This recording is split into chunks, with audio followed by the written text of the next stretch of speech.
Hello, నమస్తే. Welcome to my channel. అయితే కొత్తగా బ్లౌజ్ హ్యాంగింగ్స్ ఎలాగో చూడండి. ఇలా డబ్బా షేప్లో పెద్దగా క్లాత్ కట్ చేసుకొని ఇలా మలుపుకొని, ఇలా త్రిభుజం షేప్లో మలుపుకొని, ఒక్కసారి ఇట్లా మళ్ళొకసారి ఇట్లా మలుపుకొని, ఈ మధ్యలో నాడ పెట్టుకొని కుట్టుకోవాలి.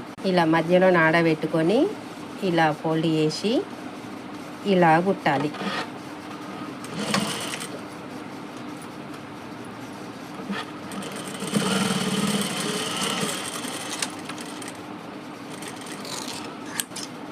ఎక్స్ట్రా అంతా కట్ చేసుకొని ఉల్టా తీసుకోండి. చూడండి ఎంత అందమైన బ్లౌజ్ హ్యాంగింగ్ రెడీ అయిందో. చూడండి ఎంత మంచిగా ఉన్నాయో. ఒకసారి ట్రై చేయండి. చూడండి.